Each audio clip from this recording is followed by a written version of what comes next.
같이 기도하고 말씀 상고하도록 하겠습니다. 사랑이 많으신 자비로우시고 거룩하신 아버지 하나님, 참으로 감사를 드립니다. 영원한 멸망 가운데 있었던 저희들을 불쌍히 여기심으로 건져주시고 또 구원해 주셔서 또 주님의 나라에 들어갈 수 있는 또 복된 소망을 허락하시고 또 하나님의 거룩한 백성으로서 또 주님을 섬기며 또 하나님의 영광을 위해서 살아갈 수 있도록 인도해 주심에 진정으로 감사와 찬송을 주님께만 올려드립니다. 또 이 땅에서도 이 거룩한 무리 가운데 거할 수 있도록 인도해 주시고 또 하나님의 은혜와 또 말씀 가운데 거할 수 있도록 또 주님께서 자비를 베풀어 주심에 진정으로 감사를 드립니다. 오늘도 같은 믿음과 또 소망을 가지고 있는 또 저희 형제 자매들 하나님의 말씀 앞에 나와서 또 주님을 찬양하고 또 함께 교제를 나눌 수 있는 또 귀한 시간을 허락하심에 감사를 드립니다. 또 주님 오실 날이 너무나도 가까운 이때 저희들을 거룩하게 구별시켜 주시고 또 하나님의 선하신 뜻을 위해서 저희들이 함께 또 마음을 합하고 또 헌신할 수 있도록 인도하심에 감사를 드립니다. 오늘도 저희들에게 필요한 말씀으로 채우시고 또 하나님의 선하신 뜻이 무엇인지 또 하나님을 기쁘시게 하는 일이 무엇인지 또 말씀을 통해서 일깨우시고 또 오로지 또 주님의 영광을 위해서 살아갈 수 있도록 또 필요한 지혜와 말씀으로써 채우셨기를 간절히 원합니다. 혹 이 자리에 참석하지 못한 분들 또 어디서 무엇을 하든지 또 있는 곳에서 주님을 섬기며 또한 하나님께서 또 맡기신 일을 위해 또 자기 자신을 주님께 바쳐드리고 살아갈 수 있도록 그 마음과 생각을 붙들어 주시고 또 좌로나 우로나 치치지 않고 견고하게 믿음 가운데 서 있을 수 있도록 주님께서 친히 인도하시고 도와주시옵소서. 오늘 이 시간 또한 주님께서 함께해 주셨기를 간절히 의지하며 예수님의 이름으로 감사하며 기도드렸습니다. 아멘. 성경 말씀 요한복음 6장 말씀을 찾아보겠습니다. 요한복음 6장 1절 요한복음 6장 1절부터 15절 말씀을 제가 읽도록 하겠습니다. 그 후에 예수께서 갈릴리 바다 곧 디베랴 바다 건너편으로 가시매 큰 무리가 따르니 이는 병인들에게 행하시는 표적을 보미러라. 예수께서 산에 오르사 제자들과 함께 거기 앉으시니 마침 유대인의 명절인 유월절이 가까운지라. 예수께서 눈을 들어 큰 무리가 자기에게로 오는 것을 보시고 빌립에게 이르시되 우리가 어디서 떡을 사서 이 사람들로 먹게 하겠느냐 하시니 이렇게 말씀하심은 친히 어떻게 하실 것을 아시고 빌립을 시험코자 하심이라. 빌립이 대답하되 각 사람으로 조금씩 받게 할지라도 200데나리온의 떡이 부족하리이다. 제자 중 하나 곧 시몬 베드로의 형제 안드레가 예수께 여짜오되 여기 한 아이가 있어 보리떡 5개와 물고기 2마리를 가졌나이다. 그러나 그것이 이 많은 사람에게 어떻게 얼마나 되겠사옵나이까. 예수께서 가라사대 이 사람들로 앉게 하라 하신대 그곳에 잔디가 많은지라. 사람들이 앉으니 수요가 5,000쯤 되더라. 예수께서 떡을 가져 축사하신 후에 앉은 자들에게 나눠주시고 고기도 그렇게 저에게 원대로 주시다. 저희가 배부른 후에 예수께서 제자들에게 이르시되 남은 조각을 거두고 버리는 것이 없게 하라 하시므로 이에 거두니 보리떡 5개로 먹고 남은 조각이 12바구니에 찼더라. 그 사람들이 예수의 행하신 이 표적을 보고 말하되 이는 참으로 세상에 오실 그 선자라 하더라.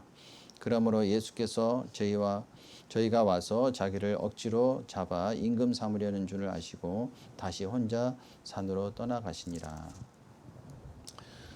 잘 아시는 대로 한국에서는 지난 금요일부터 학예 수양회가 진행이 되고 있습니다. 그동안 코비드 19 때문에 팬데믹 기간에 수양회를 못 했는데요. 3년 만에 드디어 수양회를 할 수 있도록 하나님께서 허락해 주셔서 많은 분들이 또 말씀을 듣고 또 함께 참여를 하고 있습니다. 제가 소식을 들어보니까 사전 접수 등록하신 분들 숫자만 9,800명 정도 되고요. 실제로 참석하시는 분들은 더 많지 않을까. 최소한 9,000명 이상 되는 분들이 지금 공주 수양관에서 함께 모여서 말씀을 듣고 있습니다. 최근에 또 그 코로나 바이러스 감염되신 분들이 확진자가 많이 늘어나서 좀 우려를 많이 했는데요. 그래도 하나님께서 또 은혜를 베풀으셔서 또 수양회를 진행할 수 있도록 해주신 것에 너무 감사드리고요. 또 같은 마음으로 기도해 주시면 감사하겠습니다. 또 빈자리가 많이 보이는데요.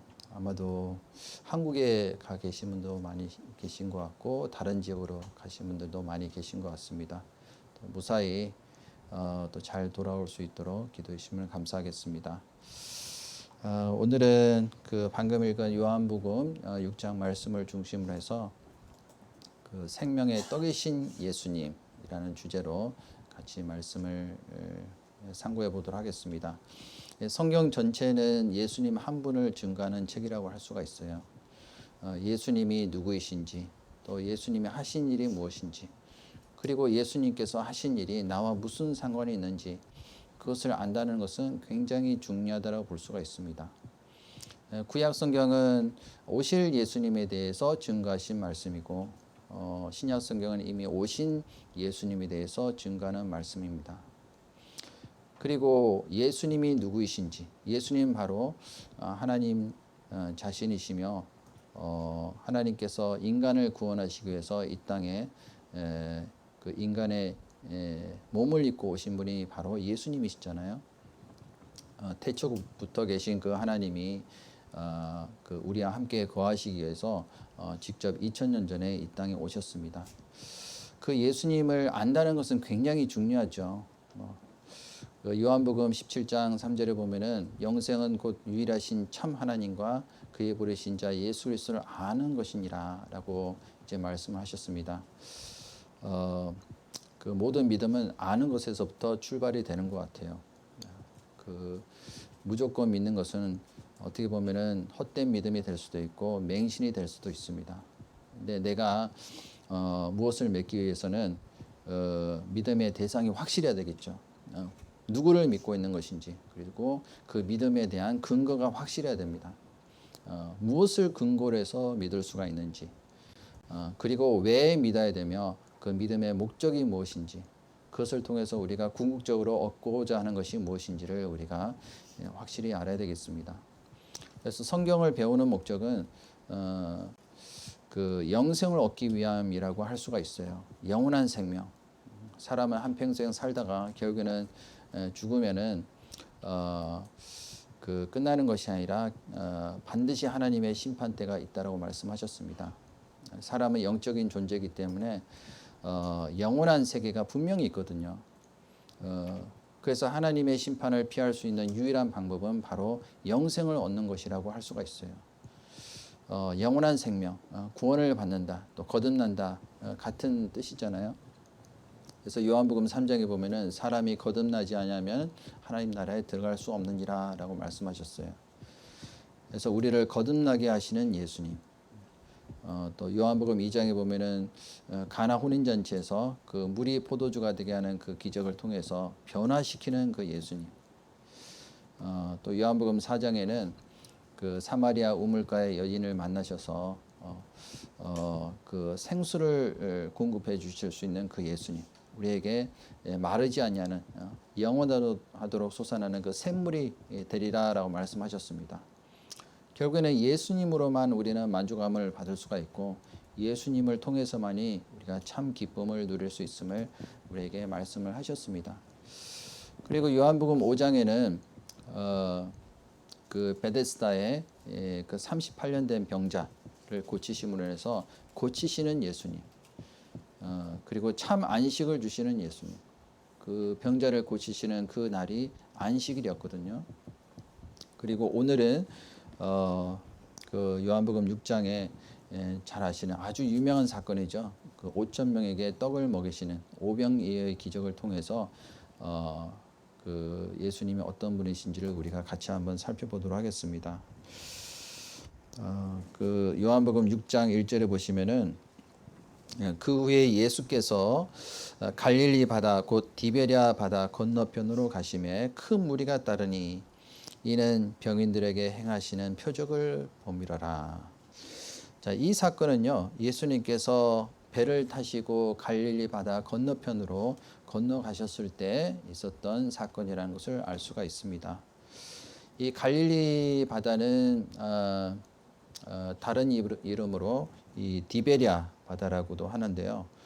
갈릴리는 유대식 이름이고 디베랴는 로마식 이름이죠. 그 과거에 그 지역을 관할했던 그 로마 황제 타이베리아의 이름을 따서 그 타이베리아라는 이름을 붙이게 됐습니다. 그래서 디베랴 영어성에 보면 이제 타이베리아라고 이제 기록이 되어 있는데요. 이 갈릴리 바다도 저도 이제 직접 가봤는데요. 굉장히 큽니다. 남쪽에서 북쪽까지의 길이가 한 21km 정도 되고 호수라고도 하죠. 그래서 바다 전체 그 둘레 길이가 한 53km 정도 됩니다. 그리고 이제 갈릴리 바다는요, 해수면보다도 200m가 낮은 바다이기 때문에 그 온도차가 이제 심해질 경우에는 풍랑이 자주 일어나는 지역입니다. 그래서 예수님께서 배를 타고 가실 때 제자들과 함께 계실 때 풍랑이 일어난 적이 있었잖아요. 그래서 예수님께서 말씀으로 바람과 파도를 잔잔하게 하시는 기적을 일으키신 곳이 바로 갈릴리 바다고요. 그리고 예수님께서 제자들을 부르신 곳이 갈릴리 해변가입니다. 그 외에도 예수님께서 많은 기적과 또한 많은 일을 행하신 곳이 바로 이 갈릴리 이 호수 주변에서 하셨습니다.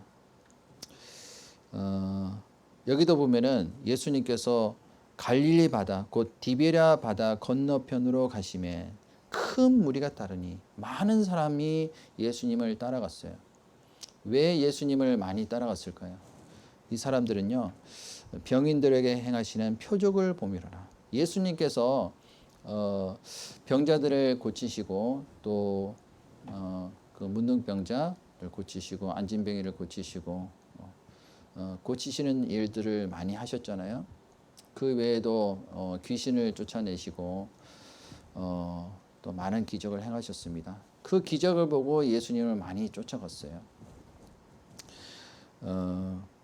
얼마나 많은 사람들이 쫓아갔을까요? 아마 수천 명, 수만 명이 되는 사람들이 예수님을 쫓게 됐고 그 많은 무리가 예수님을 따라다녔을 거라고 생각을 합니다. 이제 과거에 그 이스라엘 역사를 우리가 알면은 왜 이렇게 많은 사람들이 예수님을 따르게 됐는지 그 배경을 좀 알 수 있을 것 같아요. 원래는 이제 이스라엘이 통일 왕국이었는데 그 솔로몬이 이제 세 번째 왕이었죠. 근데 솔로몬이 우상을 섬기는 죄를 범함으로 해서 그 통일 왕국이 두 개로 쪼개지고 말았습니다. 북이스라엘과 남유다로 나눠지게 됐잖아요.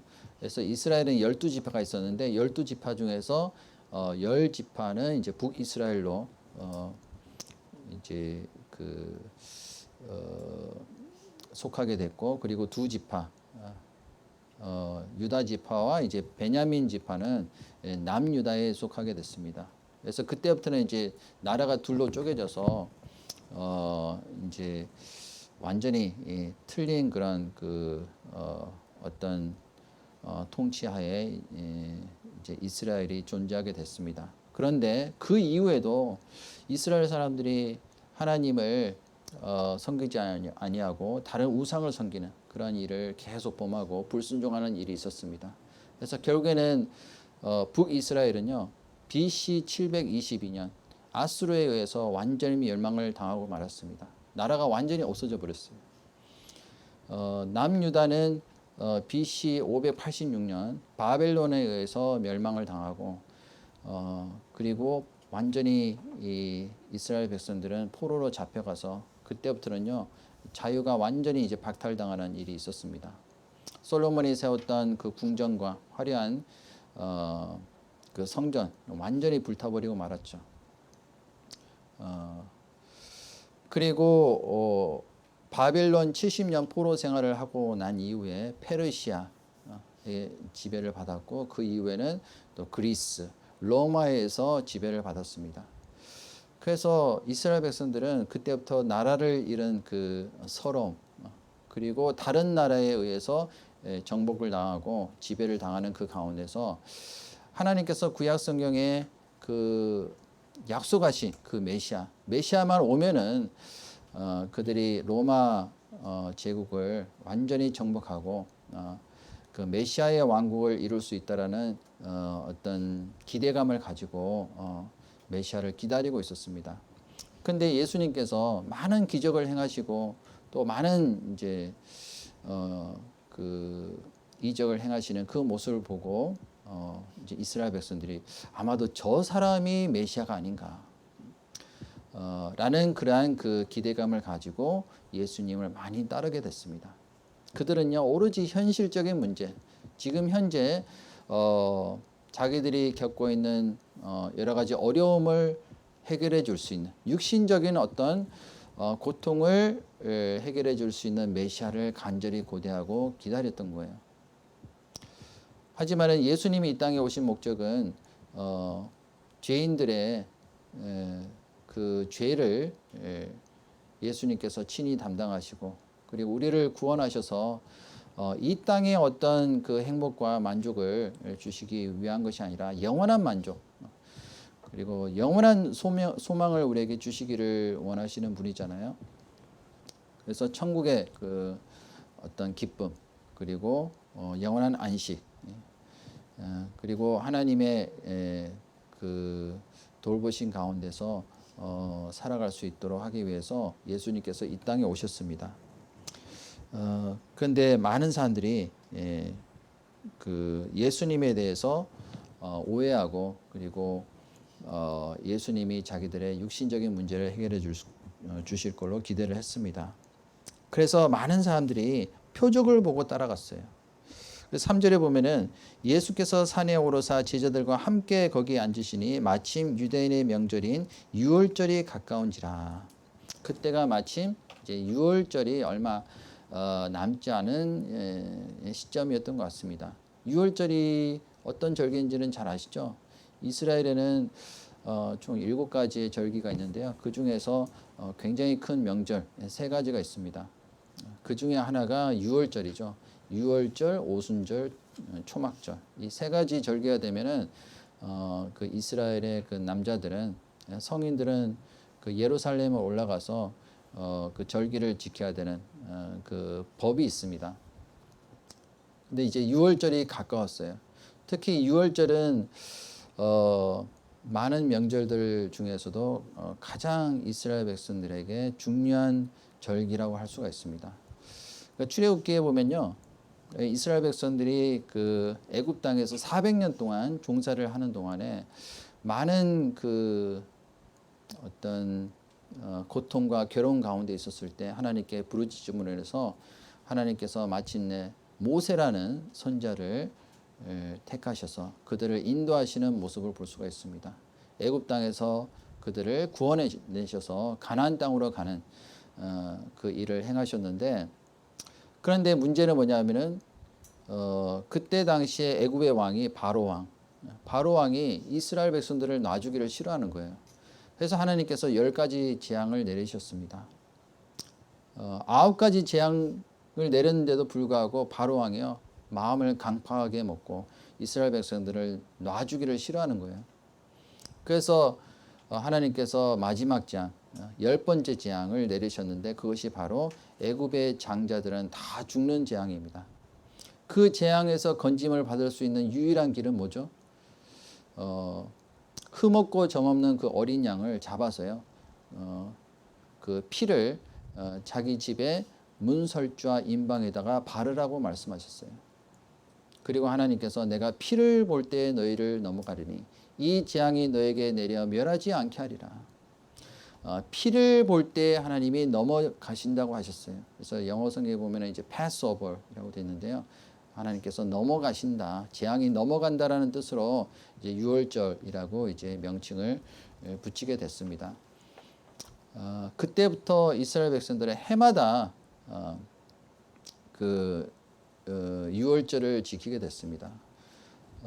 그 유대 달력에 보면은 유월절은 그 정월 14일, 정월 14일 그때부터 이제 유월절이 시작이 됩니다. 그래서 이 유월절이 되면요, 항상 그들은 그 양을 잡아서 하나님께 이제 제사를 드렸습니다. 물론 그 유월절 양은 장차 오실 예수님의 그림자라고 성경에 기록이 되어 있습니다. 그래서 이 유월절, 마침 이제 유월절 명절이 됐는데 유월절이 되면은 이스라엘 백성들은 그때부터 무교절을 지키게 돼요. 그래서 그 누룩이 없는 떡을 7일 동안 먹게 됩니다.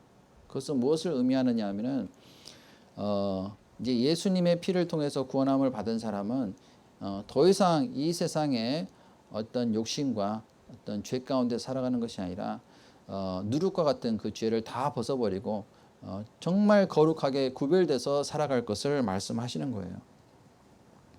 그것이 바로 유월절과 무교절의 어떤 아주 중요한 의미라고 할 수가 있습니다. 그런데 반면에 양의 피를 바르지 않은 사람들은 어떻게 됐을까요? 애굽의 모든 장자들이 다 죽었습니다. 그 장자라고 하는 것은 이 세상에 어떤 자기가 소망을 두고 있는 물질이라든지 재물 이런 것들이 애굽의 장자라고 할 수가 있어요. 하나님만을 의지하고 또 하나님께서 우리에게 주시고자 하는 그 생명과 또한 안식을 정말 사모하고 살아가야 되는데 그것이 아니라 이 세상의 어떤 욕심 그리고 자기의 욕망을 이루기 위한 그런 마음 그리고 이 세상에서 어떤 만족을 얻으려고 하는 모든 것들이 어떻게 보면은 애굽의 장자와 같다라 볼 수가 있어요. 하나님께서 그 모든 장자를 다 죽이셨습니다. 결국에는 다 멸망시키실 것을 미리 말씀하신 거예요. 반면에 우리 그리스도인들은 구원받은 이후에 소망을 하늘에 두고 있잖아요. 베드로전서 1장 4절에 보면은 썩지 않고 더럽지 않고 쇠하지 아니하는 기업을 얻게 하시리니 너희를 위하여 하늘에 간직하신 것이라. 하늘에 있는 소망, 하늘에 있는 우리에게 주시고자 하는 그 기업, 땅의 기업이 아니라 영원한 그 기업을 우리에게 주시기로 약속하셨습니다. 그 소망을 바라보며 살아가는 사람은 이 세상에서 어떠한 어려움과 힘든 어떤 고난이 있다 할지라도 그것을 능히 이길 수가 있습니다. 사실은요, 모든 죄의 근원은 욕심이라고 할 수가 있어요. 욕심이 잉태한 즉 죄를 낳고 죄가 장성한 즉 사망을 낳느니라. 사람은요, 이 세상의 욕심이 끝이 없어요. 그 재물에 대한 어떤 욕심, 그리고 명예를 위해서 어떤 자기의 영광을 위해서 살고자 하는 그런 욕심, 그것 때문에 결국에는 다 멸망을 당하고 사망을 당하게 될 것이다 라고 하나님께서 분명히 경고를 하셨습니다. 그런데도 불구하고요, 요즘에 사람들이 다른 것에서 이렇게 만족을 찾아보려고 해요. 특히 요즘에는 살기가 힘들잖아요. 점점 이제 그 생활이 각박해지고 미래가 불안해지니까 부동산에 투자를 하는 사람들이 많이 있습니다. 또는 이제 주식에 투자를 한다든지 또는 비트코인에 이제 투자를 한다든지 다른 것에 이제 눈을 많이 돌리고 거기 이제 투자를 합니다. 그런데 거기에다 투자를 하고 난 다음에도 항상 불안하죠. 왜냐하면은 경기가 좋아질 수도 있고 안 좋아질 수도 있잖아요. 그러면 이제 같이 망하는 거예요. 그럼에도 불구하고 사람들이요, 하나님을 찾는 마음이 없어요. 그런 마음이 하나님이 보실 때 가장 악하고 가장 어떻게 보면은 완악한 마음이라고 할 수가 있습니다.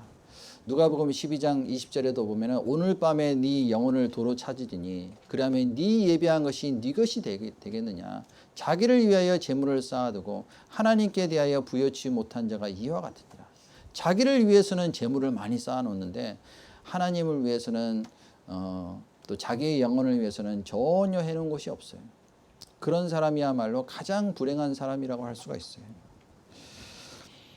그래서 개인적으로 우리는요, 구원 받을 때 우리는 유월절이 지나갔어요. 구원을 받았을 때. 개인적으로도 우리는 유월절을 다 경험한 사람이라고 할 수가 있어요. 예수님의 피를 믿을 때 우리에게 재앙이 넘어갔잖아요. 그때부터 하나님의 자녀로서 새로운 역사가 시작이 된 겁니다.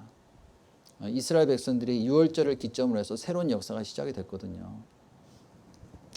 그래서 우리가 구원을 받고 자유함을 받음으로써 새로운 어떤 그 삶이 시작이 됐습니다. 그때부터 새로운 소망이 주어지게 됐고 새로운 목적이 생기게 됐고 새로운 계획을 가지고 이제는 진정으로 주님을 위해서 살 수 있는 그러한 인생이 된 겁니다. 그래서 유월절, 이 유월절이 이제 가까운 그 시점에 그 예수님께서 행하신 그 기적이라고 할 수가 있어요. 그래서 6장 5절에 보시면은 예수께서 눈을 들어 큰 무리가 자기에게로 오는 것을 보시고 빌립에게 이르시되 우리가 어디서 떡을 사서 이 사람들로 먹게 하겠느냐 하시니. 자, 많은 무리가 예수님께로 나오는 것을 보시고 우리가 어디서 떡을 사서 이 사람들로 먹게 하겠느냐. 얼마나 많은 사람들이 모였을까요? 그 사람들에게 다 그 떡을 먹여야 되는데 인간적인 방법으로는 도저히 불가능한 일이죠. 그 밑에 10절에 보시면은 예수께서 가라사대 때 이 사람들로 앉게 하라 하신데 그곳에 잔디가 많은지라 사람들이 앉으니 수요가 몇 명이라고요? 5천쯤 되더라. 다른 성경에 보면은 여자와 어린아이를 제외하고 남자만 5,000명이라고 말씀하셨어요. 그러면은 여자와 아이 그 외 노인들까지 다 숫자를 세면 얼마나 많을까요? 아마 적어도 한 10,000명 이상은 됐을 거라고 이제 생각을 합니다.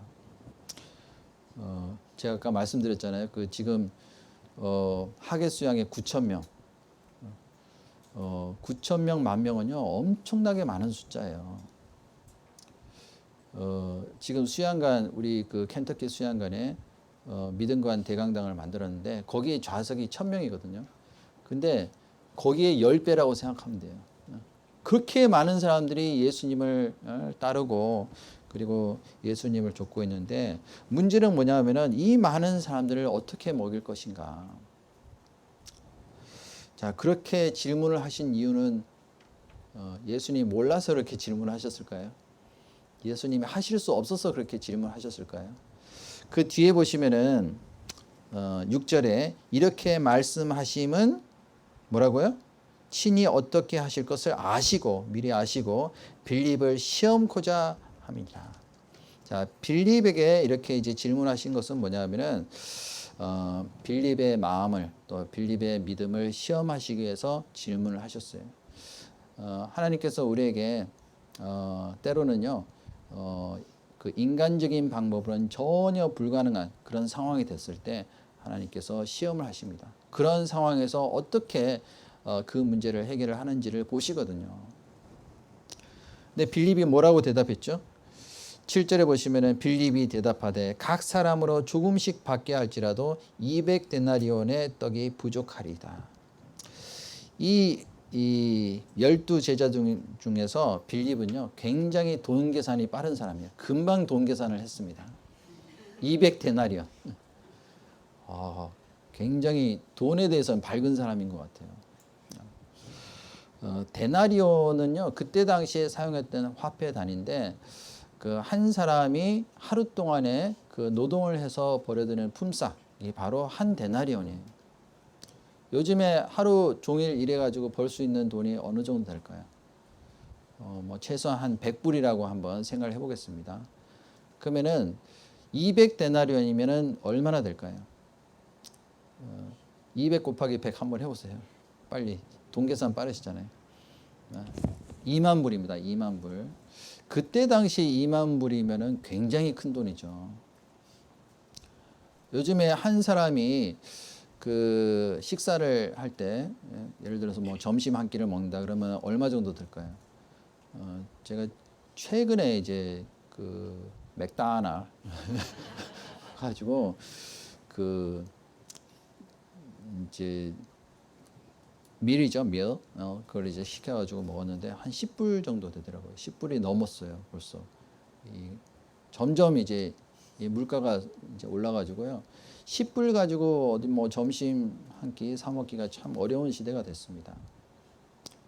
그러면 10,000명이면 얼마예요? 한 사람이 10불씩 계산하면은 10만 불입니다. 10만 불. 그럼 한국 돈으로 1억이 넘는 굉장히 큰 금액이죠.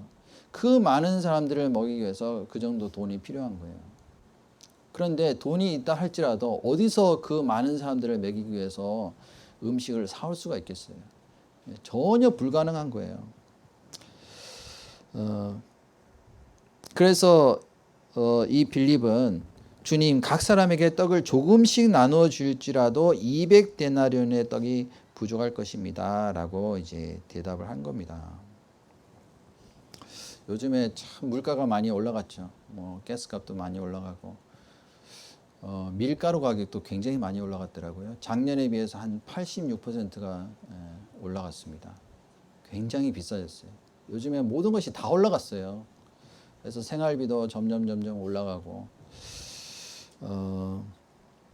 그래서 음식 가격뿐만 아니라 이제 물가가 너무 많이 올라서 문제입니다. 그래서 얼마 전에는요, 그 애기들 분유 아시죠? 분유도 없어가지고 지금 난리예요. 그래서 분유 한 통에 100불이래요. 100불. 한 통에. 근데 그것도 없어가지고 뭐 마트에 가도 없어요. 근데 요즘에는 있는지 모르겠어요. 그래서 아이들의 생명까지도 위협을 받는 그 시대입니다. 근데 이러한 그 현상은요, 점점 가면 갈수록 더 심해질 수밖에 없는 그런 어떤 상황 속에서 우리가 살고 있습니다. 그래서 팬데믹이 끝나가지고 좀 괜찮을까 싶었더니 또 전쟁이 터졌잖아요. 그 우크라이나가 그 곡창지대거든요. 전 세계 그 5분의 1의 어떤 그 곡물을 수출하고 있는 나라가 우크라이나인데 이제 전쟁이 터져가지고 수출을 못하는 거예요. 그래서 지금 좀 못 사는 나라들은 굶주리는 사람들이 많이 생겼습니다. 심지어는 그 스리랑카 같은 경우에는요, 먹을 음식이 없어가지고 그 쓰레기를 뒤져서 거기서 이제 먹는데요. 덜 썩은 거. 그런 거 보면 너무나도 비참한 것 같습니다. 그 스리랑카 대통령이 도망갔잖아요. 몰디브로 도망가가지고 지금 사임했습니다. 스리랑카뿐만 아니라 뭐 아프리카 지역도 그렇고 지금 못 사는 나라들, 그 남미 지역도 마찬가지입니다.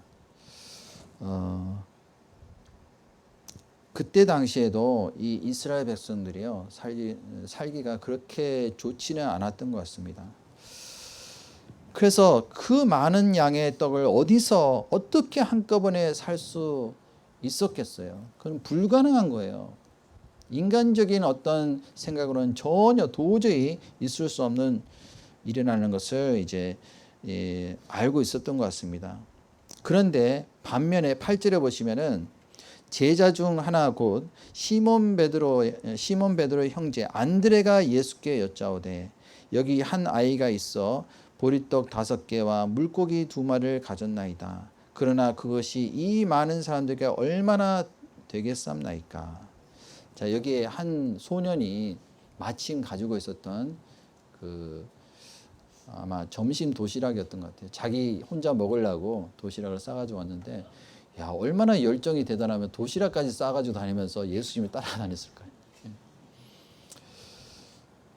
제가 이제 생각을 해보니까요, 그 많은 사람들이 그렇게 많이 모이는데 자기들 생업이 있을 거 아니에요, 일단은. 근데 그걸 다 포기하고 예수님을 따라가 다니는 거거든요. 그 따라다니는 사람도 참 대단하죠. 근데 이 소년도 이 도시락을 싸가지고 예수님을 이제 쫓는 모습을 볼 수가 있습니다. 마침 보니까 물고기 2마리하고 보리떡 5개. 자, 그것을 가지고 온 거예요. 그 소년이. 아마도 그 얘기를 듣고 이것밖에 없는데 이걸로 좀 뭐 보탬이 됐으면 좋겠다라는 생각을 가지고 가져온 것 같아요. 참 이 아이긴 하지만 얼마나 마음이 기특해요. 그래서 이 베드로가 예수님에게 이렇게 여쭸던 것 같습니다. 한 아이가 있어서 보리떡 5개와 물고기 2마리를 가졌는데 그러나 이 많은 사람들에게 얼마나 되겠습니까? 물론 이거는 전혀 불가능한 일인데 그래도 한 가닥 희망을 걸고 예수님이라면은 무슨 일이든지 하실 수 있을 것이다라는 그런 믿음을 가지고 있었던 것 같아요. 그러니까 같은 어떤 그 기적을 보고도 이 사람들의 마음이 굉장히 틀리죠. 빌립이 가졌던 그 마음과 베드로가 가졌던 마음이 굉장히 틀리다는 것을 알 수가 있습니다.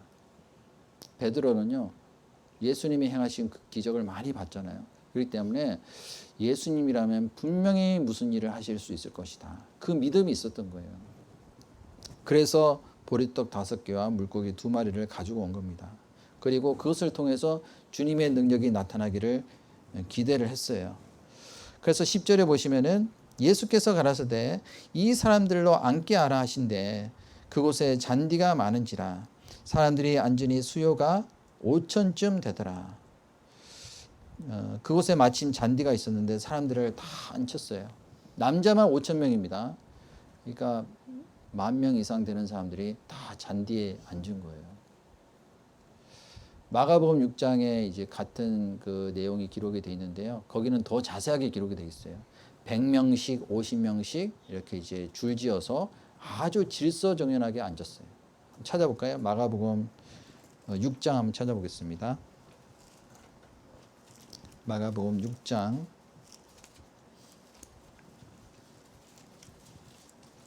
39절 39절부터 40절까지 제가 읽겠습니다.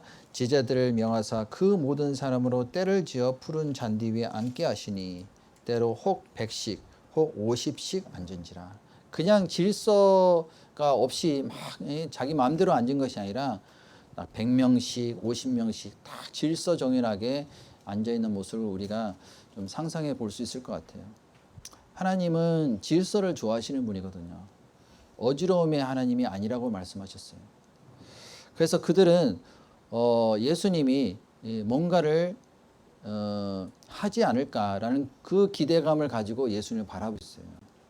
한번 생각해 보세요. 한 10,000명 정도가 이 잔디에 앉아 있습니다. 그리고 다 예수님을 쳐다보고 있는 거예요. 그때 예수님께서 그 뒤에 41절에 보시면은 떡 5개와 물고기 2마리를 가지사 하늘을 우러러 축사하시고 떡을 떼어 제자들에게 주어 사람들 앞에 놓게 하시고 또 물고기 2마리도 모든 사람에게 나누어 주시매 다 배불리 먹고 남은 떡 조각과 물고기를 12바구니에 차게 거두었더니 떡을 먹은 남자가 5,000명이었더라. 엄청난 기적이 나타났습니다. 자, 예수님께서 그 떡과 그리고 물고기 2마리를 가지시고 축사하셨습니다. 그리고 그 많은 사람들에게 다 먹이신 거예요. 어떤 분은 이제 저한테 그런 질문을 하시더라고요. 이 물고기를 그냥 생거로 주셨을까? 자, 물고기를 예를 들어서 예수님이 생거로 주셨어요. 그거 먹을 수 있어요? 수시도 아니고 어떻게 생거를 먹겠어요? 아마 예수님께서 아주 먹기 좋게 쿡까지 다 해가지고 아주 맛있게 구워서 주셨을 거라고 생각합니다. 먹기 아주 알맞게. 그것도 올게닉으로 최상급으로 해서 주셨을 거라고 저는 믿습니다. 그러니까 이것이 보통 기적이 아닌 거예요. 그래서 다 배불리 먹을 수 있을 정도로 아주 충분하게 주셨습니다. 부족함이 없이. 아마 이 소년이 가져왔던 이제 떡과 그 물고기 가져왔던 그 소년도요 아주 실컷 먹었을 거예요. 자기가 예수님께 바쳐드리는 것 그 이상으로 만족하게 먹었을 거라고 생각을 합니다. 물론 하나님은요 아무것도 없는 상태에서 유를 창조하실 수 있는 창조자이십니다. 그럼에도 불구하고 예수님이 왜 이 소년이 바친 그 헌신된 그 음식을 가지고 이러한 기적을 행하셨냐면은 하나님은 항상 자기의 마음을 들여서 헌신되는 사람, 희생하고자 하는 사람을요 찾으시고 그 사람을 통해서 큰 역사를 이루시는 것을 우리가 볼 수가 있습니다. 우리가 가끔 그런 생각을 할 수가 있거든요.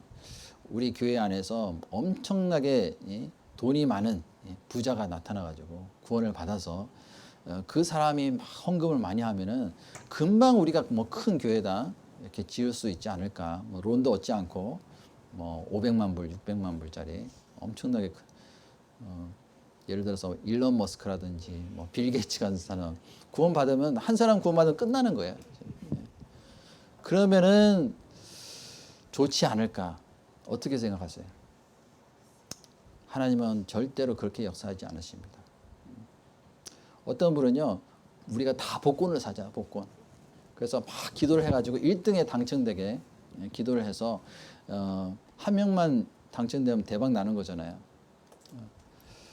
그러면 큰 교회당을 살 수 있지 않을까? 그런 이제 생각을 할 수도 있는데 하나님은 절대로 그렇게 역사하지 않으세요. 작은 어떤 희생, 하나님은 그 액수의 크고 또 많고 적음을 논하시는 것이 아니라 그 마음을 원하시거든요. 어떤 마음으로 하나님께 희생이 됐느냐. 한 사람 한 사람의 그 작은 정성이 모여서 사실은 큰 일을 할 수가 있는 겁니다. 우리 켄터키 수양관의 대강당 건축할 때도 사실은 어려울 때 그 팬데믹 기간 동안에 우리의 마음이 모여져서 헌신된 그런 그 가운데서 큰 일을 할 수가 있었잖아요. 그것도 사실은 큰 기적이라고 할 수가 있어요. 우리 뉴욕 교회 그 지금 새로운 이 장소를 찾기 위해서 얼마나 많이 우리가 기도를 했어요. 그 동안에. 그리고 이 작은 어떤 물질과 그 헌신이 모여져서 결국에는 우리가 새로운 교회당을 구입할 수가 있게 됐잖아요. 하나님께서 허락하셨기 때문에 가능한 거거든요. 지금 그 LA 교회, 지난번에 LA 교회에서 7월 7일 날 입당식을 했습니다. LA 교회 지금 성도님들이요 한 120명 정도, 130명 정도밖에 안 됩니다. 그런데 그 전부터 교회당을 살기 위해서 얼마나 많이 기도를 하고 함께 마음을 모았는지 모릅니다. 근데 마침내 교회당을 샀어요. 얼마인 줄 아세요? 620만 불. 120명이. 그런데 620만 불짜리 교회당 이제 구입을 해서 보니까 그것을 고치고 하는데 또 100만 불이 들어간대요. 그럼 총 얼마죠? 720만 불. 그 많은 돈이 어디서 나올 수가 있겠어요? 근데 하나님은요 불가능한 그 가운데서 가능하게 만드셨습니다. 그 헌신하는 마음을 보신 거예요. 그리고 각 교회에 또 형제 자매님들이 많이 도와주셔서요. 그 헌금하는데 동참해 주셔서 결국에는 지난번 마침내 입당을 시를 했습니다. 하나님은 아무리 작은 것이라 할지라도 하나님께 바쳐진 것으로서 큰 능력을 나타내시기를 원하셔요. 사실은 우리가 구원받은 것도 하나님의 크신 어떤 은혜로 받은 거잖아요. 이 세상에 우리 것은 하나도 없어요, 사실은. 하나님께서 우리를 만드셨고 또 하나님께서 우리에게 필요한 생존에 필요한 모든 것을 다 주시고 계시잖아요. 사실은 이 자리에 앉아 있는 것도 어떻게 보면 하나님의 크신 은혜라고 볼 수가 있습니다. 하나님의 은혜가 아니면 우리가 어떻게 살 수가 있겠어요? 그 오병이의 기적만 기적이 아니라요. 사실은 우리가 살아가는 모든 것들이 어떻게 보면 기적이라고 할 수가 있어요. 오늘 아침에 제가 일어나서요. 참 하나님께 많이 감사가 됐습니다. 우리가 살아갈 수 있는 것도 하나님의 은혜고 또 이 어려운 시대에 구원함을 받을 수 있는 것도 하나님의 은혜잖아요. 하나님께서 공기를 안 주시면 어떻게 우리가 살겠어요? 이것도 공짜로 주는 거잖아요. 은혜라는 것은 받을 자격이 없는 사람이 받는 것이 은혜입니다. 근데 예를 들어서 공기를 한번 마실 때마다 1불씩 내야 된다고 한번 생각해 보세요. 1불, 2불. 어떻게 우리가 공기를 마실 수가 있겠어요? 근데 이걸 다 무료로 주신 거잖아요. 그리고 구원도 하나님의 선물이잖아요. 하나님께서 말씀으로 이 세상을 다스리시고 또 말씀으로 이 우주를 붙잡고 계십니다. 이 지구가요, 우리가 보이지는 않지만은 이 우주 공간을 계속 달리고 있습니다. 1년에 그 태양 주위를 한 바퀴씩 돌고 있잖아요. 정확하게 하나님의 법칙대로 돌고 있고, 그리고 동시에 하루에 한 바퀴씩 자전을 하고 있습니다. 이것도 하나의 기적이거든요. 그런데 사람들은 그것을 이렇게 크게 생각하지 않고 모든 것들이 저절로 됐다라고 생각하고 착각하고 살아가는 사람들이 많이 있습니다. 그래서 하나님은요, 하나님이 해놓으신 모든 것에 대해서 감사하는 마음으로 하나님께 드리는 것, 그것을 귀하게 보십니다. 그리고 지금 현재 내가 가지고 있는 것, 아무리 작은 것이라 할지라도 지금 현재 내가 가지고 있는 그 마음을 하나님께 드리는 것을 귀하게 보시는 거예요. 어떤 분들은요, 내가 이 다음에 좋은 직장에 취직을 해가지고 돈을 많이 벌면은 그때 하나님께 드리겠습니다. 하나님은 아까도 말씀드렸지만은 금액이 크다고 해서 그것으로 만족하시는 분이 아니거든요. 하나님 기뻐하시는 것이 아니라 지금 현재 당장이라도 작은 것이라 할지라도 마음을 드리는 것, 그것을 소중하게 여기시거든요. 그 열왕기상 17장에 보면은 그 이스라엘 백성들이 하나님께 이제 범죄함으로 인해서 하나님께 징계를 받는 일이 있었습니다. 그래서 하나님이 기근을 내리셨어요.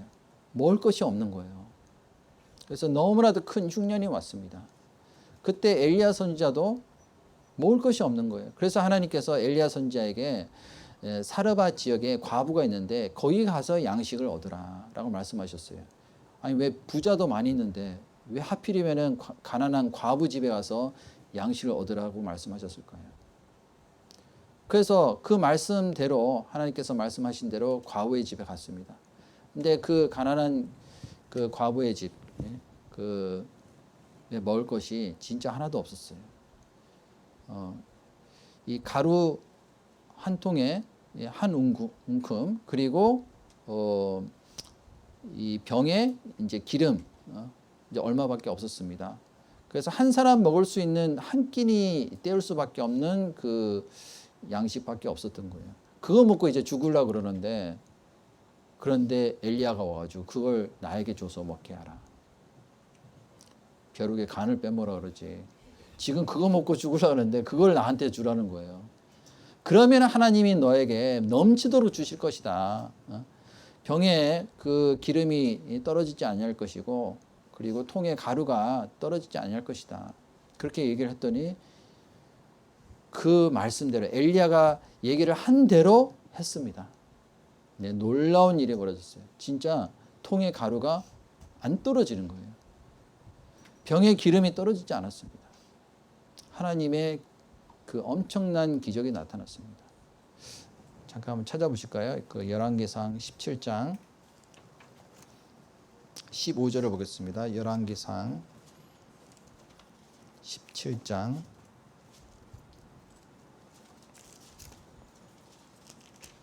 구약 성경이죠.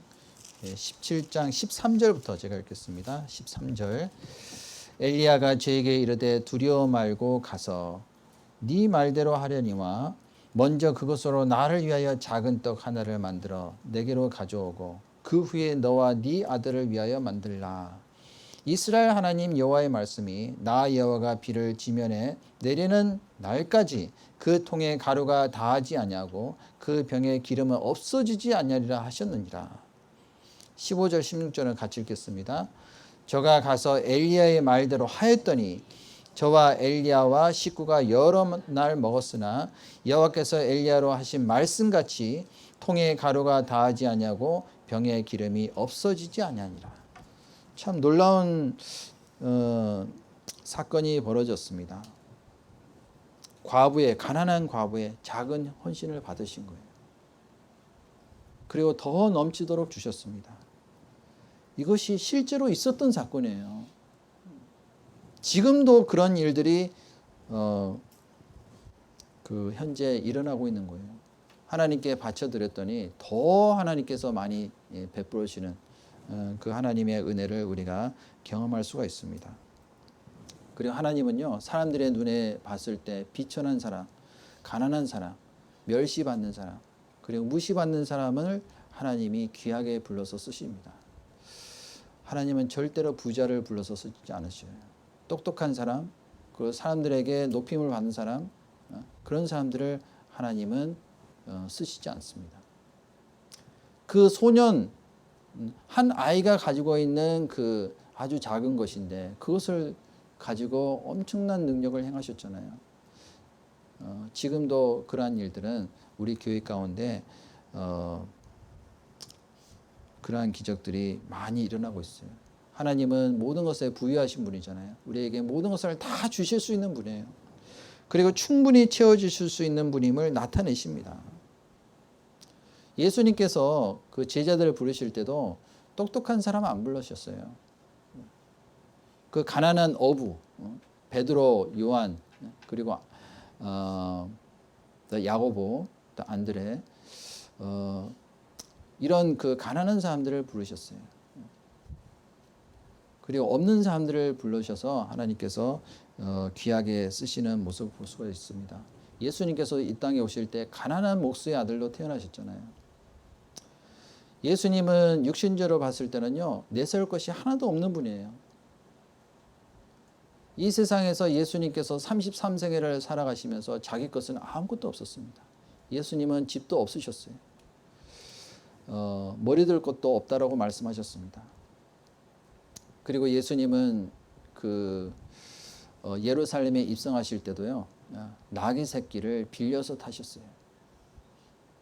예수님이 돌아가시고 난 다음에도 예수님은 무덤을 빌리셨습니다. 오로지 예수님의 것은 하나밖에 없어요. 십자가.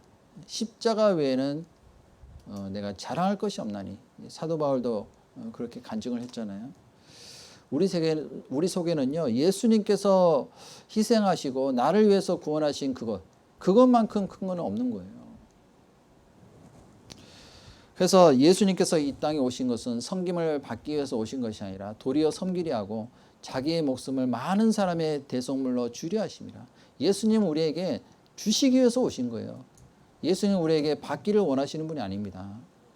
근데 구원함을 받은 사람은 우리가 정말 자원하는 마음으로 예수님께 주님을 위해서 우리가 헌신할 수 있는 마음이 생기는 거예요. 하나님은 절대로 억지로 드리는 그 헌물을 하나님이 원치 않으십니다. 고린도전서도 한번 보실까요? 고린도전서 1장 26절.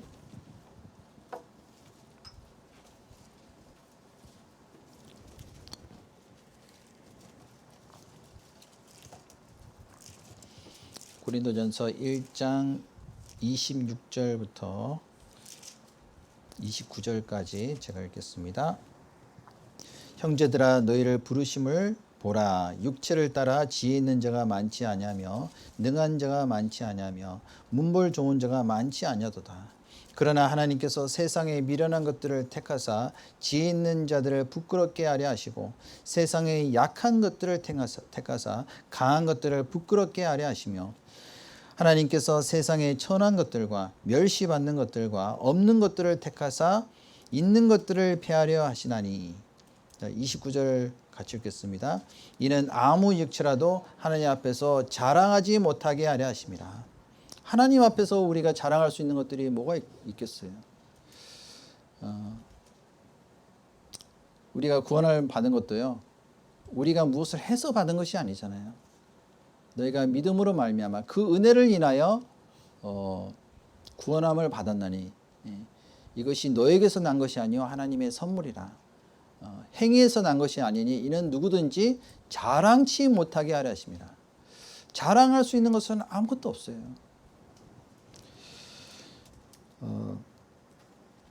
우리 자신을 바라보고 또한 상황과 형편을 바라보기보다는 주님을 먼저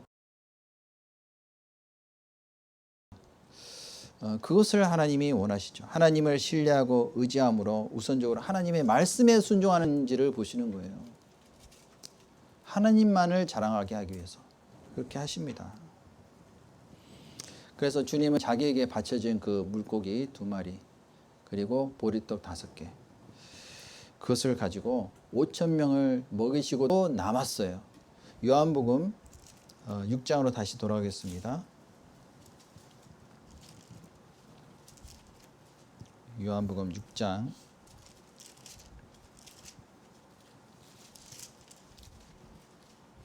12절 저희가 배부른 후에 예수께서 제자들에게 이르시되 남은 조각을 거두고 버리는 것이 없게 하라 하시므로 이에 거두니 보리떡 5개로 먹고 남은 조각이 12바구니에 찼더라. 실컷 다 먹고 난 다음에 배부르게 다 먹고 난 다음에도 남았어요. 부족함 없이 다 채우셨습니다.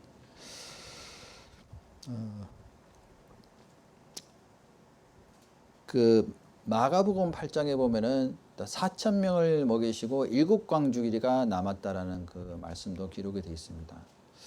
이 12광주리, 이 7광주리는 무엇을 의미하고 있을까요? 사실은 각 사람이 하나님 앞에서 우리가 죄인이라는 것을 먼저 깨달아야 되잖아요. 예수님께서는 이 땅에 죄인을 구원하시기 위해서 오셨습니다. 내가 생명의 떡이니 나를 먹는 자는 영생하리라 그 말씀하셨잖아요. 이 떡은 바로 예수님 자신을 가리키고 있어요. 예수님을 통해서 영생을 얻게 될 것을 우리에게 미리 말씀하시는 겁니다. 그런데 12광주리가 남았어요. 이 구원이 먼저 이방인 유대인들에게 먼저 하나님께서 허락하셨고 그리고 유대인들이 그것을 받아들이지 않으니까 이방인들에게 그 기회가 넘어갔습니다. 유대인이든지 이방인이든지 모든 사람들이 다 구원함을 받게 될 것을 말씀하시는 거예요. 그래서 남아있는 그 12광주리 남았잖아요. 그것은 바로 앞으로 이방인들이 구원받게 될 것을 말씀하시는 겁니다. 버리는 것이 없게 하라. 하나님은 어떤 사람도 버려지는 것을 원하지 않으셔요. 하나님은 모든 사람들이 다 구원을 받으며 또 진리를 아는 데 이르기를 원하신다고 말씀하셨잖아요. 성경에서 12이라는 숫자는 항상 선택이라는 숫자입니다. 선택. 이스라엘 백성들 가운데서 12지파를 나누시고 선택하셨잖아요. 그리고 신약시대에 와서는 예수님께서 12제자를 부르셨습니다. 그래서 10이라는 숫자는 선택이라는 숫자예요. 그래서 구원받은 사람은 그 하나님께서 선택하신 그 무리 가운데 들어갈 수가 있는 거예요. 이미 하나님은요, 이 교회를 택하시고 그리고 부르셨습니다. 그리고 구원함을 받은 그 이후에는 그 교회 가운데 우리가 참여할 수가 있는 거예요. 요한복음 6장 47절에도 오시면은 6장 47절에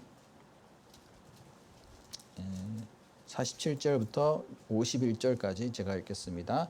진실로 진실로 너에게 이르노니 믿는 자는 영생을 가졌나니 내가 곧 생명의 떡이로다. 너희 조상들은 광야에서 만나를 먹었어도 죽었거니와 이는 하늘로서 내려오는 떡이니 사람으로 하여금 먹고 죽지 아니하게 하는 것이니라. 51절 같이 읽겠습니다. 나는 하늘로서 내려온 산떡이니 사람이 이 떡을 먹으면 영생하리라. 나의 줄 떡은 곧 세상의 생명을 위한 내 살이로다 하시니라. 예수님께서는 나는 하늘로서 내려온 산떡이라고 말씀하셨어요. 자, 떡을 먹는다는 것은 주님을 믿는다라는 거예요. 우리가 믿을 때 주님이 들어오시잖아요.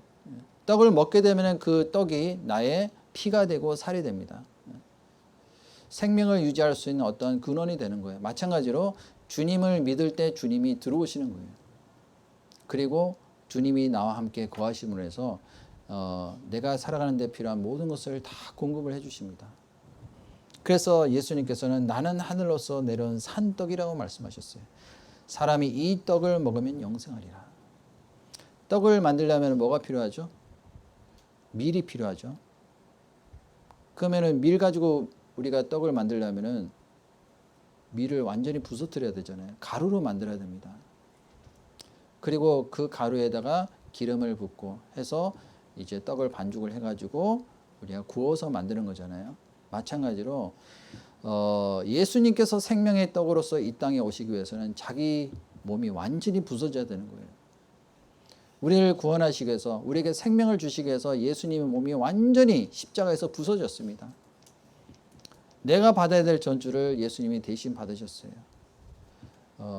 나의 허물과 나의 죄를 사하시기 위해서 예수님의 몸이 완전히 찢어지신 거예요. 그리고 물과 피를 다 흘려주셨습니다. 그 예수님이 희생이 됐기 때문에 생명을 위한 떡이 될 수가 있었던 겁니다. 그리고 구원받은 사람들이 모여있는 그 무리를요, 그리스도의 몸된 교회라고 말씀하셨어요. 그 떡에 우리가 참여하게 됐을 때 우리가 어떤 그 몸에 참여할 수가 있는 것입니다.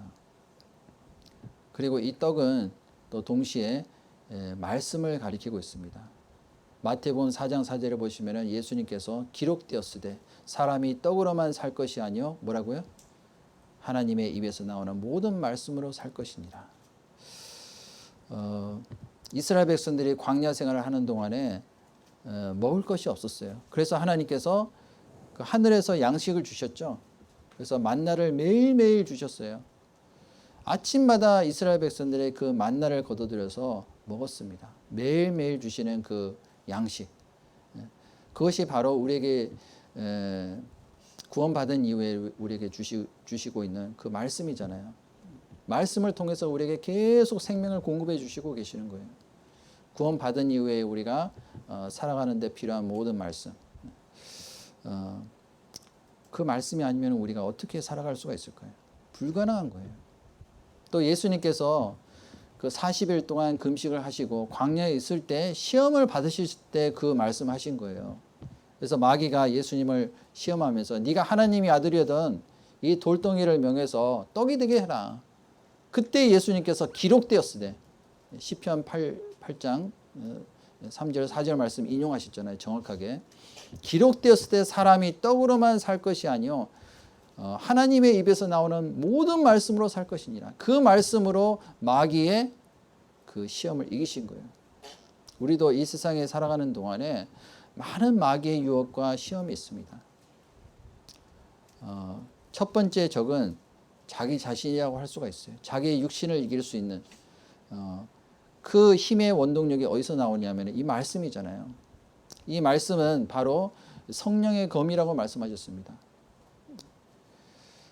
그 말씀의 무기를 삼아서 싸울 때 우리가 이길 수가 있잖아요. 또 요한복음 6장 68절을 보겠습니다. 68절부터 69절 말씀 제가 읽겠습니다. 시몬 베드로가 대답하되 주여 영생의 말씀이 계심에 우리가 네게로 가오리이까. 우리가 주는 하나님의 거룩하신 자신 줄을 믿고 알았사옵나이다. 자, 많은 사람들이요 예수님께서 하신 그 기적을 보고 많이 따라갔는데 예수님이 영적인 것에 대해서 말씀하시고 나는 생명의 떡이다. 나를 먹는 자는 영생하리라. 그런 말씀하시니까요. 이스라엘 백성들이 다 물러갔습니다. 그래서 예수님께서 제자들한테도 너희도 가려느냐 그 말씀을 하시니까 68절 말씀에 시몬 베드로가 대답하되 주여 영생의 말씀이 계심에 우리가 네게로 가오리까. 하나님의 말씀이 계시는 그곳에 하나님의 그 말씀이 역사하시는 그곳에 우리가 거하는 것이 마땅하잖아요. 근데 많은 사람들이 왜 물러가느냐 하면은 육신적으로 힘들고 어렵고 또 여러 가지 고난이 닥쳐오면은 교회를 떠나는 경우가 있습니다. 말씀이 중요한데 다른 목적으로 오는 사람들이 있어요. 결국에는 교회를 떠나게 돼 있습니다. 그래서 영원한 생명을 얻고 하나님의 영광에 참여하기를 원하는 사람은 예수님이 주시는 생명의 떡을 통해서 영생을 얻을 수가 있습니다.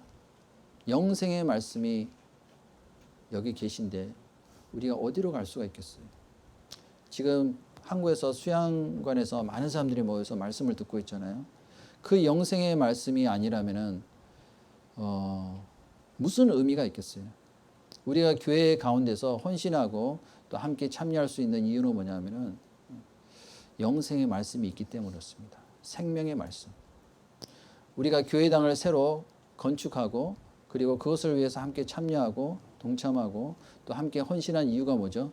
영생의 말씀이 있기 때문에 그렇습니다. 말씀이 우리 가운데 거하시지 않으면요, 우리는 그냥 인간들이 만든 집단에 불과한 거예요. 어떤 종교적인 집단. 근데 우리는 다른 어떤 종교하고는 틀리잖아요. 우리는 종교를 위해서 모이는 것이 아닙니다. 말씀이 있기 때문에 모이는 거예요.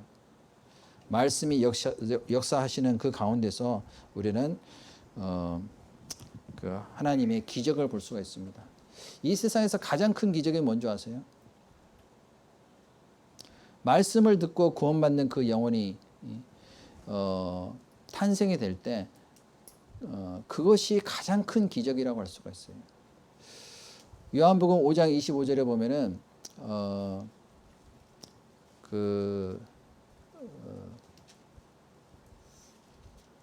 예수님께서 그 말씀하셨죠. 진실로 진실로 너에게 이르노니.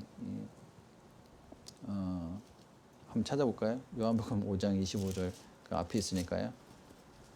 24절부터 25절 말씀 제가 읽겠습니다. 내가 진실로 진실로 너에게 이르노니 내 말을 듣고 또 나 보내신 이를 믿는 자는 영생을 얻었고 심판에 이르지 아니하나니 사망에서 생명으로 옮겼느니라. 25절은 같이 읽겠습니다. 진실로 진실로 너에게 이르노니 죽은 자들이 하나님의 아들의 음성을 들을 때가 오나니 곧 이때라. 듣는 자는 뭐라고요? 듣는 자는 살아내라. 이것이 가장 큰 기적이거든요. 사망에서 생명으로 옮겼느니라. 그것만큼 큰 기적은 없는 겁니다. 그래서 듣는 자는 살아내라. 하나님께서 이 세상을 만드실 때도 말씀으로 창조하셨어요. 그래서 빛이 있으라 하심에 빛이 있었고 또 빛과 어둠을 나누셨습니다. 말씀으로 모든 것을 다 만드셨어요. 그리고 말씀으로 사람을 살리십니다. 죽은 자들이 하나님의 음성을 들을 때가 오나니 곧 이때라. 듣는 자는 살아나리라. 간절히 찾고자 하는 마음으로 듣는 사람은 결국에 살아나게 돼 있어요. 영원한 천국을 소망으로 두고 살고 있는 그것이야말로 가장 큰 기적이라고 할 수가 있습니다. 그런데 이스라엘 백성들은 예수님께서 행하신 그 기적을 보고도 많은 사람들이 예수님을 떠나가서 물러갔습니다. 다 물러갔어요. 그 많은 사람들이 다 없어져 버린 거예요. 어디로 갔는지. 요한복음 6장 14절 보겠습니다. 6장 14절. 14절부터 15절 말씀 제가 읽겠습니다. 그 사람들이 예수의 행하신 이 표적을 보고 말하되 이는 참으로 세상에 오실 그 선자라 하더라. 그러므로 예수께서 저희가 와서 자기를 억지로 잡아 임금 삼으려 줄 아시고 다시 혼자 산으로 떠나가시니라. 자, 그 사람들이 예수의 행하신 이 표적을 보고 뭐라고 얘기를 했냐면은 이는 참으로 세상에 오실 그 선자라. 참으로 오실 그 선자가 누구죠? 모세가 예언을 했던 나와 같은 선자를 하나님께서 세우실 것이다. 신명기 18장 15절에 그 말씀하셨는데 그 선자가 이 선자다. 과거에 이스라엘 백성들을 애굽 땅에서 건져내서 가나안 땅으로 인도하는 그 과정에서 모세를 쓰셨잖아요. 그와 같은 선자를 세우실 것이다 라고 말씀하셨는데 그 메시아가 바로 이 예수다. 근데 그들이 잘못 오해를 하고 있었던 것이 있었어요. 예수님은 당장 현실적인 문제, 그리고 지금 현재 억압받고 있는 그 어떤 상태에서 건져내서 자유를 주시기를 원하시는 분이 아니라 영원한 어떤 영생을 주시기를 원하시는 분이잖아요. 그래서 예수님께서 저희가 와서 자기를 억지로 잡아 임금 사무라인 줄을 아시고 다시 혼자 산으로 떠나가신다. 예수님께서 그들을 피해서 산으로 혼자 떠나가셨어요. 근데 이스라엘 백성들이 지금도 예수님을 메시아라고 믿지 않습니다. 지금도 다른 메시아, 다른 그리스도를 지금 기다리고 있어요. 요한복음 5장을 보겠습니다. 5장 43절 40절부터 제가 읽겠습니다. 5장 40절.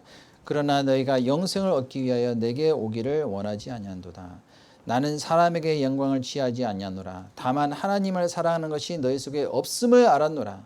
나는 내 아버지의 이름으로 왔음에 너희가 영접지 아니하나 만일 다른 사람이 자기 이름으로 오면 영접하리라.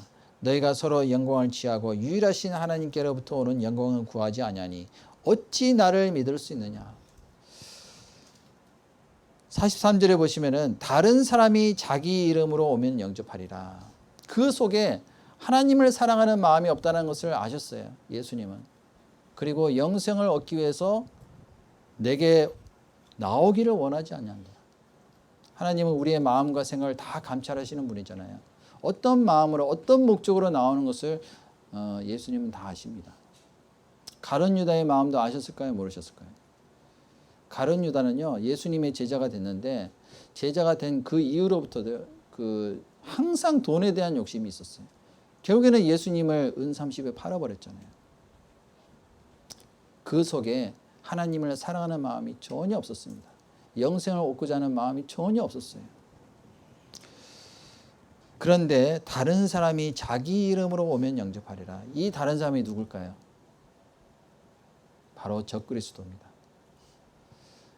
앞으로 이제 예수님께서 재림하시고 난 다음에 구원받은 사람이 다 들림을 받잖아요. 그러면 그때부터 7년 환란이 시작이 됩니다. 그 7년 환란 기간 동안에 적그리스도가 이 세상을 지배를 하게 될 거예요. 그리고 전 3년 반 동안에 내가 너희들에게 세계 평안을 주겠다. 그래서 사람들이 막 환영을 합니다. 이제 드디어 세계 평화가 왔구나. 잘 사는 세상이 왔구나. 그런데 후 3년 반 이제 시작되는 그 시점에 본격적으로 자기의 이제 그 본색을 드러내게 될 거예요. 그래서 하나님의 성전에 앉아서 자기가 하나님이라고 할 거고, 그리고 엄청난 기적을 나타낼 겁니다. 하늘에서 심지어는 막 불이 떨어지고요. 그 외에도 많은 기적을 행할 겁니다. 그러면 사람들이요, 막 아이고 하나님 하면서 거기에 다 이제 엎드려지게 될 거예요. 그때부터 이제 강력하게 자기가 이제 자기 마음대로 통치를 하는 거예요. 근데 사람들이 모르고 있는 것은 뭐냐면은 기적을 보고 따라가잖아요. 그러면 결국에는 망하게 돼 있어요. 적그리스도가 통치하는 그 시대에도 기적을 보고 많은 사람들이 따라가게 될 겁니다. 근데 우리 시대는 기적을 통해서, 보이는 기적을 통해서 하나님이 역사하시는 그 시대가 아니고 말씀을 통해서 역사하는 시대입니다. 말씀이 완전히 이제 완성이 됐고 하나님의 말씀이 이제는 완전히 말씀하신 그대로 다 이루어지는 시대에 우리는 살고 있잖아요. 그래서 예수님은요, 이 땅에 오셔서 우리를 구원하시는 사역을 행하시고 지금도 교회 가운데서 역사를 하시고 계십니다. 그리고 지금도 이 한 소년이 바쳐진 그 작은 어떤 그 점심 도시락을 통해서 많은 큰 일을 하셨듯이 지금도 작은 어떤 정성이 모여져서, 작은 마음이 모여져서, 작은 헌신과 그 희생이 모여져서요, 하나님의 크신 역사가 일어나는 것을 하나님이 지금도 우리에게 나타내 보이시고 계십니다. 결국에는 우리는요, 말씀밖에 없어요. 이 말씀. 그리고 이 세상에서 우리가 살아있는 그 이유는 내가 죽지 않고 살아서 여호와의 행사를 선포하리로다. 하나님의 말씀을 전하는 그 일을 위해서 우리가 함께 마음을 합하고 그 일을 위해서 헌신하는 것이 하나님께서 가장 기뻐하시는 일이라고 할 수가 있습니다. 그 일이 아니면요, 우리는 이 세상에 더 이상 남아있을 이유가 없는 거예요.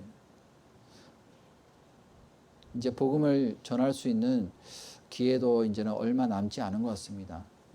일할 수 없는 밤이 곧 온다라고 했잖아요. 주님이 오실 날이 너무나도 가까이 왔습니다. 지금 바이든이 어디가 있죠? 바이든. 이스라엘에 갔다가 지금 사우디로 갔습니다. 왜 이스라엘부터 갔을까요? 뭔가 협상을 하기 위해서 간 거예요. 그리고 지금 이제 중동 이제 지역을 이제 그 방문을 하고 이제 돌아오는 일정으로 되어 있는데 모든 분쟁의 중심지는 바로 예루살렘입니다. 예루살렘. 그래서 앞으로 러시아가요 어떤 일을 행할지 우리는 성경을 우리가 잘 알고 있기 때문에 우리는 너무나도 잘 알고 있습니다. 러시아가 이스라엘을 침공을 하게 될 거예요. 혼자 침공하는 것이 아니라 반드시 연합해서 터키, 이란, 그리고 그 외에 많은 나라, 또 이디오피아라든지 그 외에 많은 나라를 대동해서 반드시 이스라엘을 침공을 하게 될 겁니다. 그 전에 예수님 오시게 되는 거예요. 그러니까 얼마나 우리는요 예수님 오실 날이 가까웠다는 것을 우리는 너무나도 실감하고 있는 시대에 살고 있는 거예요. 그래서 우리는 그 크신 하나님의 그 구원의 역사를 이루기 위해서 마음을 모으고 이제 얼마 안 남았습니다. 이제 그 새로운 교회당 오늘이 마지막이라고 생각하고 아마도 근데 또 올 수도 있어요.